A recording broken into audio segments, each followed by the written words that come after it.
Notre invité Thierry Solère, qui est député des Hauts-de-Seine, vous le savez, qui a présidé le comité d'organisation de la primaire de la droite et du centre. C'était un beau succès d'ailleurs. Thierry Solère, bonjour. Bonjour. Vous êtes porte-parole de François Fillon ou pas? Ça sera cette semaine, je crois, ou dans les jours qui viennent, que ça va être officialisé. Bon, donc vous serez officiellement porte-parole de François Fillon. Il me l'a proposé. Il vous l'a proposé, pour la campagne présidentielle. Regardons ce qui s'est passé en Italie et en Autriche. En Italie, Renzi a proposé ce référendum. Il a échoué, il s'en va. En Autriche, victoire du candidat écologiste hors parti, Alexander Van der Bellen, qui était soutenu par les grands partis, mais qui a toujours pris soin de se distinguer des grands partis. Ça veut dire quoi? Ça veut dire qu'aujourd'hui, le citoyen prend son destin en main et dit aux grands partis, nous ne voulons plus de vous. Bon, d'abord, la situation est compliquée dans beaucoup de pays européens. Oui. Crise migratoire, des peurs identitaires. Dans beaucoup de pays, encore des déficits, des réformes parfois douloureuses à faire. En Italie, il n'est pas le général de Gaulle qui veut. Matteo Renzi a pris un risque formidable. Ça fait 2 ans qu'il est au pouvoir, qu'il réforme son pays. Et il fait un référendum sur des sujets purement institutionnels. La répartition entre le Sénat et l'Assemblée nationale. C'est vrai que la situation politique italienne depuis des décennies est très instable. Il y a eu un nombre de gouvernements incroyable. Et voilà. On répond souvent au référendum, surtout à mi-mandat comme ça, pas à la question posée. Et dire si c'est pas oui, je m'en vais, ben voilà. Donc au passage, l'usage du référendum, attention. Hein. Si j'ai bien compris. À mi-mandat, attention. Hein. Souvent à mi-mandat, on répond pas à la question posée. Oui, évidemment. Ce qui est un autre sujet qu'en début de mandat, que de venir faire trancher des sujets lourds. Pour éviter d'avoir, parce que vous savez, souvent nos institutions à nous en France exigent qu'il y ait 2/3 du Parlement qui vote. Voilà, le référendum, ça peut être un bon outil. François Fillon d'ailleurs le propose, notamment sur la réduction du nombre de parlementaires. Oui, je vais revenir sur les propositions de François Fillon. Tiens, il y en a une que François Fillon pourrait faire. Nous allons voir s'il la fera. C'est le vote à 16 ans. Vous êtes favorable au vote à 16 ans? Moi, j'y suis favorable. J'y suis favorable. Pourquoi? Parce que la société aussi a vieilli. Toutes les sociétés européennes vieillissent. Et la jeunesse, vous voyez, la priorité de François Hollande qui a été oubliée. C'est pour eux aussi qu'on fait toutes ces politiques publiques. 25% de jeunes sont au chômage. Et moi, ce que je veux, c'est qu'on réaccroche. Voilà. Donc moi, à titre personnel, je trouverais ça très bien. D'ailleurs, je vous fais noter que pour la primaire de la droite et du centre, tous les jeunes de 17 ans et demi, donc pas encore majeurs, fin novembre, là, pour notre primaire, ont pu voter à la primaire s'ils se sont inscrits. Donc, à titre personnel, vous êtes favorable au vote à 16 ans. Est-ce que François Fillon va l'inscrire dans son programme? Ça sera, voilà, on verra. Est-ce que vous allez lui recommander de l'inscrire dans son programme? Moi, j'y suis favorable, en tout cas, à titre personnel. Et encore une fois, vous savez, il y a encore des débats qui vont s'ouvrir. Notre primaire, elle a eu un mérite. Elle a eu un mérite. Celui d'abord de trancher, parmi les différents candidats de la droite et du centre, une personne. Et moi, j'en note 2 choses. Une formidable mobilisation. 4 400 000 Français se sont déplacés. Ça veut dire qu'ils ont compris l'exercice qui était le nôtre. On choisissait là notre candidat à la présidentielle. Et 2, il n'y a pas eu un vote par défaut. Vous savez, souvent la politique, c'est un concours et pas un examen. Et l'effet pervers, c'est que parce qu'il y en a qui sont rejetés, il y en a un qui arrive à faire 50 plus une voix. Non. Là, il y a eu vraiment un score très très important pour François Fillon. Ça lui donne une force importante. Puis ça lui donne aussi la responsabilité. C'est 4 millions, un peu plus de 4 millions, 4 millions et demi, sur 42 ou 43 ou 44 millions d'électeurs potentiels. Hein. Ça fait 10%. Mais il faut regarder ça avec modestie. Ça fait 10%. Il faut regarder ça avec modestie. On regarde ça avec grande modestie. D'autant plus qu'il va falloir que vous dépassiez votre espace politique traditionnel. Notez quand même que dans ce pays où rien ne va bien en ce moment, j'ai trouvé, au-delà de la gauche et de la droite, que le fait que ça se passe bien, beaucoup de monde, et que ça soit très tranché en faveur de François Fillon, c'est un bon signal démocratique. Maintenant, la primaire n'est pas la présidentielle, et on ne se trompe pas d'échéance. On a 5 mois, François Fillon, il a 5 mois. Ce résultat de la primaire, ça lui donne une force, et ça lui donne aussi une responsabilité considérable, celle de rassembler maintenant le plus largement possible les Français autour de lui. Je vais y revenir, on va parler aussi de la primaire de la gauche, mais un mot, puisque nous parlons d'Europe à travers l'Italie. Airbus, 1164 suppressions de postes et même des licenciements. Voilà une entreprise qui a 1000 milliards d'euros de commandes en réserve et 5 milliards d'euros de trésorerie. Est-ce admissible, franchement? Je sais que vous n'êtes pas directement concerné, mais tout près de votre circonscription, à Suresnes, dans les Hauts-de-Seine, il y aura fermeture. Thierry Solère. On est dans un système ultra concurrentiel. Airbus, il a des concurrents, il a Boeing aux États-Unis, il a des concurrents chinois. Qu'est-ce qu'il faut qu'on fasse? Moi, ce qui m'intéresse, d'abord, c'est qu'on fasse vivre cette industrie européenne de l'industrie aéronautique. C'est le cas, c'est une belle réussite. Et deuxièmement, qu'on favorise au maximum que chez nous, en France, il y ait le maximum de sites. Il y en a beaucoup en Île-de-France. On dit toujours que c'est le Sud-Ouest qui est la première région aéronautique. C'est pas vrai. C'est l'Île-de-France qui est la première région aéronautique. Et donc, moi, ce que je souhaite, pour Airbus, comme pour toutes les entreprises françaises, c'est que ça soit, quand il y a la création d'emplois, plus facile de le faire en France qu'ailleurs. Moi, ce qui me désespère, il y a toujours des ajustements. Et plus facile de licencier. Mais plus facile d'embaucher. Aujourd'hui, notre modèle à nous, il est fait qu'on perd sur les deux bouts de la saucisse, en permanence. Dès qu'il y a des réductions de postes, c'est pour nous, et dès qu'il y a des créations de postes, c'est pas pour nous. Moi, ce que je voudrais, c'est que quand on favorise le fait que dans l'écosystème industriel en France, quand une entreprise doit licencier parce qu'elle doit adapter sur un site, parce qu'elle est moins performante là-dessus, voilà, eh ben, que ça soit le cas. Mais par contre, quand il y a des embauches, que ça se passe chez nous. Et la difficulté, celle de la France aujourd'hui, c'est que, pour plein de raisons liées à la compétitivité de l'économie, on ne gagne pas d'emplois quand il y a des créations d'emplois dans ces entreprises. Airbus, c'est un fleuron industriel. Ça marche bien, Airbus. Les carnets de commandes sont importants. Après, vous avez différentes filiales chez Airbus, et il y a toujours des ajustements. Moi, ce que je veux, encore une fois, c'est que notre droit du travail, mais notre niveau de compétitivité, fasse que on crée des emplois en France et pas en Belgique ou en Europe de l'Est ou en Asie, parce qu'en France, ça serait impossible de créer des emplois. Ségolène Royal, parti à Cuba, fait l'éloge sans nuance de Fidel Castro. Je la cite: un monument de l'histoire. Grâce à Fidel Castro, les Cubains ont récupéré leur territoire, leur vie et leur destin. Les violations des droits de l'homme, désinformation, dit-elle, liberté religieuse, liberté de conscience sur l'île. La France n'a pas à donner de leçons à Cuba. Fournissez-moi des listes de prisonniers politiques. Est-ce que vous demandez une sanction? Je demande que le gouvernement, le président de la République réagisse et désavoue ses paroles, parce que quand elle avait eu ses propos sur la justice chinoise qu'elle trouvait si formidable, elle n'était pas représentante de la France. Aujourd'hui, elle représentait la France à l'international. Et s'il peut y avoir un romantisme à l'endroit de la révolution cubaine des années 50, il faut avoir la lucidité de voir que depuis des décennies, c'est un pays où il y a des prisonniers politiques, où il y a eu des exécutions, où les homosexuels sont renvoyés dans des camps de rééducation. Et donc je suis assez consterné que Ségolène Royal fasse cela. C'est une faute politique, c'est une faute morale. Et il faut que le président de la République, la recadre et reprenne ces sujets. Publiquement. Et les démissions, vous savez, il y a déjà celle du Premier ministre ce soir à annoncer. On va peut-être arrêter toutes les démissions toute la journée. On va en parler. Le Premier ministre doit quitter le gouvernement, évidemment. Il va le faire, puisqu'il est candidat à la primaire de la gauche. Les primaires, vous connaissez bien. Comment la regardez-vous, cette primaire de gauche? Franchement. D'abord, je tire une conséquence, et c'est pas moi qui la tire, c'est François Hollande. Il a tiré la conséquence de notre primaire à nous, et de l'élection très nette de François Fillon. Et il a fait quelque chose d'assez inédit dans la Ve République. Il renonce à défendre lui-même son propre bilan. Pourquoi? Parce qu'il se rend compte de son bilan. 1 million de chômeurs de plus depuis son élection. C'est l'aveu d'un échec pour vous. C'est l'aveu d'un échec évident. Et donc maintenant, ils vont se batailler, les uns les autres pour savoir lequel va défendre ce bilan. Ce bilan, il est collectif entre Manuel Valls, Emmanuel Macron, Monsieur Montebourg, Monsieur Hamon.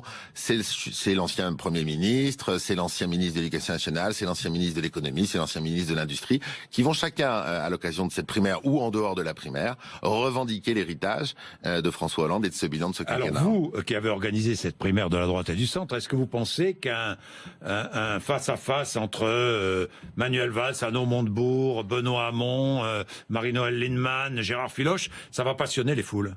Sincèrement, ça va passionner les Français. Je vous pose franchement la question. De leçons. Oui, je veux simplement dire, je sais que techniquement, Christophe Borgel, qui s'occupe de cela au Parti Socialiste, sait faire les primaires, ils l'ont fait avant nous.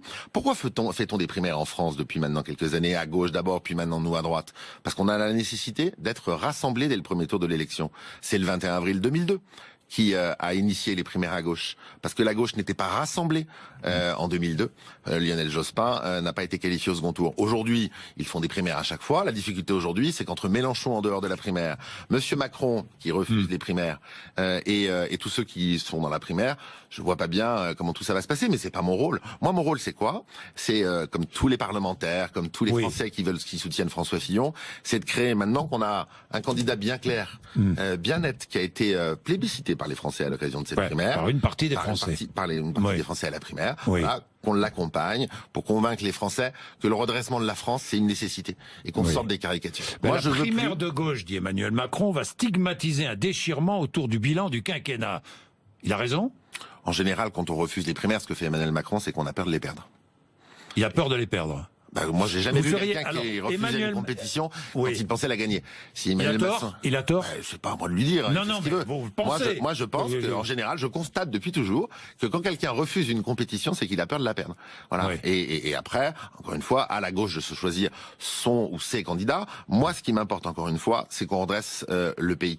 Moi, je me satisfais plus, vous voyez, de ces discours, ces caricatures perpétuelles. On est dans un pays où on a 25% de chômage de nos gosses. 25%. Voilà. Et ça, il n'y a pas de fatalité à ça. Quand je regarde dans tous les autres pays européens, ce n'est pas le cas. Il faut prendre en France des vraies réformes qui soient courageuses, qui sont des réformes pas pour une catégorie de Français contre une autre. Le projet de François Fillon, il s'adresse à tous les Français, les fonctionnaires, les gens du privé, les jeunes, les moins jeunes, à tout le monde. Le redressement de la France, c'est pour tout le monde. Vous savez ce que dit Emmanuel Macron à propos de François Fillon? La primaire de la droite et du centre est un succès en trompe-l'œil. Nathalie Kosciusko-Morizet ou Alain Juppé rejettent le programme de François Fillon, ce qui n'est pas faux.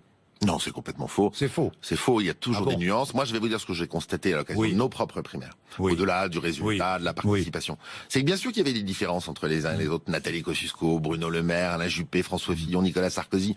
Candidat à la présidentielle, c'est pas bien sûr exactement la même chose. Mais le tronc commun, sur un plan économique, sur les réformes à faire. Et le tronc commun sur la nécessité de restaurer l'autorité de l'État pour que la justice, la sécurité publique et la défense nationale soient confortées, était partagé par tous. Aujourd'hui, à gauche, la difficulté qu'ils ont, c'est qu'ils pensent plus rien de commun. Compromis d'appareil, les primaires. Ah, c'est tout l'inverse. La primaire. C'est ce que dit Macron, encore une fois. C'est tout on va passer à autre chose. Moi, c'est tout l'inverse. C'est tout l'inverse. Avant, il y avait des compromis d'appareil, et le compromis d'appareil désignait par un bureau politique un candidat. Aujourd'hui, ce sont 4 400 000 Français qui l'ont choisi. C'est tout l'inverse. Les partis vont mal en France, tous. Et les primaires, au contraire, ça permet de réaccrocher les citoyens dans le choix des candidats et donc dans le choix de la suite. Est-ce que François Fillon a rencontré François Bayrou ? Je crois qu'ils se sont parlé. Ils se sont parlé. Je ne sais pas s'ils se sont vus physiquement. Ce que je sais depuis longtemps, c'est qu'ils s'entendent bien. C'est des hommes qui se respectent. J'ai vu beaucoup de gens du MoDem, parce que vous savez, moi, je travaille auprès de Valérie Pécresse en Ile-de-France. On a une majorité où on a des Républicains, des UDI et des MoDem. Je vois bien que tout le monde a compris, au fond, le résultat de cette primaire. Qu'est-ce que veulent les Français ? Ils veulent qu'on tourne une page. Ils veulent qu'on engage. Et c'est pour ça qu'ils ont choisi François Fillon. Des réformes précises, courageuses, avec un... Il ne reviendra pas d'ailleurs sur ces réformes, annoncées, c'est ce qu'il a dit. Bien sûr, c'est ce qui a fait son succès à l'occasion de ces primaires. Alors c'est ça qui a fait que les Français ont compris son message. Au fond, François Fillon, c'est ni un libéral, ni je ne sais quoi. C'est un pragmatique. Il est expérimenté, c'est quelqu'un de très sobre, et c'est quelqu'un qui fait un diagnostic précis de la situation et qui propose un remède, qui n'est pas un remède de cheval. Il s'agit pas de faire comme dans beaucoup de pays, de licencier des fonctionnaires ou je ne sais quoi. Il s'agit de il s'agit de les faire travailler plus longtemps pour le même prix, quoi. Mais pour le même salaire. Non, pas pour le même salaire. Ah bon? Personne n'a jamais dit ça. Il s'agit de faire travailler un peu plus longtemps. Et à partir du moment où on travaille un peu plus longtemps, on aura une rémunération améliorée. Vous savez, moi, je connais beaucoup de gens qui travaillent dans l'administration, d'État, de collectivités territoriales. Ils sont tous demandeurs qu'on redonne du sens à l'action de la fonction publique. Tous. Quand je vois quand ça s'est passé à la région Île-de-France, je vous donne juste un exemple, Jean-Jacques Bourdin. Moi, je suis arrivé il y a 1 an avec Valérie Pécresse en Île-de-France. J'ai vu la gestion socialiste dans les régions de la fonction publique. Ils ont créé des agences, des organismes associés dans tous les sens. Et ils ont embauché des contractuels dans tous les sens pour gérer l'action publique. Vous croyez que les fonctionnaires, ça leur plaît, ça? Vous savez, la diminution, les moins 500 000 fonctionnaires sur la durée du prochain quinquennat, c'est moins 2% par an. Vous savez, sous le quinquennat de Nicolas Sarkozy, combien les régions ont augmenté d'effectifs? Plus 2,6% par an. Voilà. Est-ce que vous croyez que nos régions n'étaient pas bien? soutenu cette politique. Mais non, c'est les régions socialistes qui ont fait ça. C'est les régions socialistes de l'époque qui ont fait ça. Pas que socialistes, hein. Pardonnez-moi, Thierry Solaire. Toutes socialistes. Presque. Sauf l'Alsace. Bon, presque. Bon, mais moi, est-ce que vous pensez que Mélanie peut voter Fillon? Je vais vous expliquer qui est Mélanie. Elle travaille à l'hôpital. Ça fait 30 ans qu'elle travaille à l'hôpital. Elle travaille 10 à 12 heures par jour. Est-ce que vous pensez qu'elle peut soutenir le projet de François Fillon, franchement? Je pense profondément. Franchement. Parce qu'elle travaille... Vous savez ce qu'elle demande? Elle dit il faut augmenter le personnel. Bien sûr. Je vais vous dire ce qui se passe. Elle travaille 10 à 12 heures par jour, alors qu'on a fait les 35 heures dans la fonction publique hospitalière. Donc vous voyez bien, la vérité. On lui ment. À Mélanie, on lui dit, il y a les 35 heures, et pour autant, elle travaille 17 heures par jour et 16 heures. En tant qu'elle les a oubliés. Ben oui, mais alors donc, l'hypocrisie. Nous, qu'est-ce que propose François Fillon? C'est qu'on travaille un peu plus tous. Déjà, elle travaille largement. Donc, elle ne pourra pas travailler plus, je vous le dis tout de suite. Je sais bien. Et justement, il y aura une revalorisation, si on travaille un peu plus, qui sera possible dans la fonction publique. Et elle veut qu'on augmente le personnel, parce qu'elle dit on ne peut pas, on n'y arrive plus. Mais moi, j'ai toujours on laisse les malades seuls, bien souvent. Moi, j'ai toujours considéré que le problème de la fonction publique, c'est qu'on a tellement pas su gérer, surtout depuis quelques années, son organisation. C'est qu'on n'a pas les fonctionnaires là où on en a besoin massivement. Dans les hôpitaux, c'est clair de toute évidence qu'il manque du personnel. Et par contre, vous voyez des dizaines et des dizaines d'agences qui se sont proliférées depuis quelques années. Et puis les collectivités locales. Je vous donne juste un exemple, Jean-Jacques Bourdin. Moi, je suis l'élu de Boulogne-Billancourt. Oui. Quand j'ai été élu en 2001, j'étais tout gamin, j'avais 27 ans, adjoint au maire à l'époque. Il y avait la mairie, le département, la région. Aujourd'hui, vous avez la mairie de Boulogne, le territoire, la métropole du Grand Paris, le département des Hauts-de-Seine, la région Île-de-France. On a 5 feuilles dans le millefeuille. À chaque fois, des structures, des administrations qui se sont créées, des agences, des organismes associés. Vous croyez que c'est ça que les Français attendent? Est-ce que c'est mieux géré aujourd'hui que ça l'était il y a 15 ans sur le territoire de Boulogne-Billancourt? En rien. En rien. Et donc la difficulté, c'est qu'il faut arrêter de créer de la dépense publique partout, parce qu'à cause de ça, on a hypothéqué le coût du travail, et c'est pour ça qu'il y a du chômage massif en France. Et deux, il faut qu'on réponde massivement aux aspirations des Français sur les sujets fondamentaux. Les sujets fondamentaux, c'est la sécurité publique, la défense nationale, la justice, l'hôpital public et notre modèle de santé. Notre modèle de santé, j'en parle. François Fillon veut donc réduire le déficit de la sécurité sociale, 20 milliards d'euros, et il propose de ne rembourser que les maladies graves et l'hospitalisation. Non, précisément. Alors précisément. Oui, parce que ça mérite de précision. Alors précisément, là, dans votre phrase, la première partie est tout à fait juste. Et d'ailleurs, c'est l'intérêt de tout le monde, et notamment ceux des plus faibles, c'est qu'on ne peut pas durablement avoir des régimes d'assurance maladie qui soient déficitaires. Un régime qui est déficitaire structurellement, dans des proportions très importantes, c'est un régime qui est menacé, qui est précarisé. Donc qu'est-ce que veut François Fillon? C'est qu'on retourne à l'équilibre des comptes publics. C'est une nécessité maintenant impérieuse de le faire.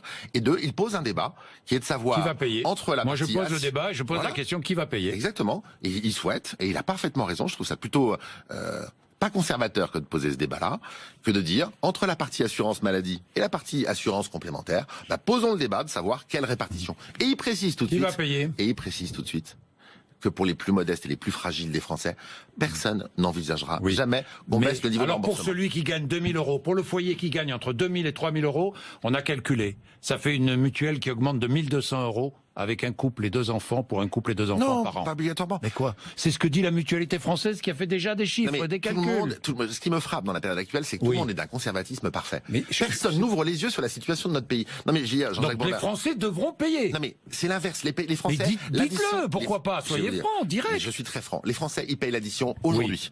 Il y a 25% des gens ils vont payer un peu plus cher. Mais ils payent aujourd'hui. Ils sont de moins en moins bien remboursés.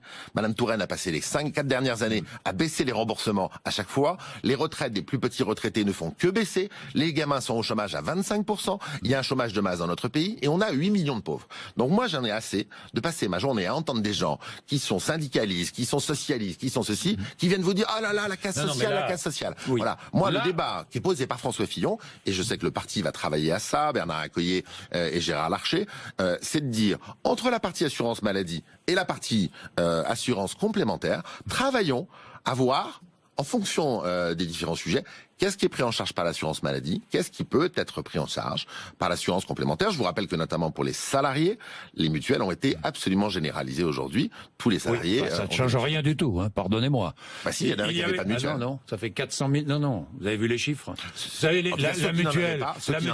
Mais non, parce que ceux qui n'ont pas de mutuelle, ce ne sont pas ceux qui sont salariés. Ceux qui n'ont pas de mutuelle, ce sont ceux qui n'ont pas qui sont au chômage ou qui n'ont pas de boulot, qui sont dans des boulots précaires. C'est pas celui qui est salarié. Vous voyez ça n'a rien changé. Pour les salariés, ça a généralisé. Mais si, c'est vrai. Ça a généralisé pour les salariés. Mais vous avez raison, Jacques. De 3 600 000 à 400 000. De 3 500 000 à 4 millions. Moi, ce que je veux dire dans la plus grande clarté, c'est que notre modèle actuel, il nous a créé que de la pauvreté et du chômage de masse. Et donc le sujet aujourd'hui n'est pas de précariser qui que ce soit encore un peu plus, c'est l'inverse. Il faut qu'on change pour prendre 4-5 mesures pour arrêter cette fatalité-là. Et c'est l'intérêt de tous les Français, des fonctionnaires, pour qu'ils aient enfin des missions qui soient plus claires, qui soient mieux définies, et qu'on arrête ce fonctionnaire bashing perpétuel. Moi, je sais ce que c'est qu'un fonctionnaire. C'est quelqu'un qui se donne pour l'intérêt général. Et on le voit quand il y a les attentats avec nos policiers, on le voit avec nos magistrats, on le voit avec nos pompiers, on le voit. C'est ça la fonction publique aussi. Il faut bien sûr valoriser cela. Et puis, tous ceux qui sont dans la difficulté aujourd'hui, ils ont une difficulté importante. Soit parce qu'ils n'ont pas de boulot, soit parce qu'ils sont retraités et qu'ils ont des toutes petites retraites. Eh ben écoutez, ça fait 30 ans que des mesures courageuses ne sont pas prises en France alors qu'on l'a été dans tous les autres pays européens. Pour faire que ça change, c'est aussi votre bilan. C'est aussi votre bilan, Thierry Solère. C'est surtout de gouvernement, pardon, mais oui, bien sûr, la gauche et la droite ont gouverné par alternative. Moi, j'en ai conscience. Oui. Mais vous savez, moi, j'ai été au pouvoir. Moi, j'ai 45 ans. Je viens du privé. Pourquoi je m'engage en politique? Pour une seule raison.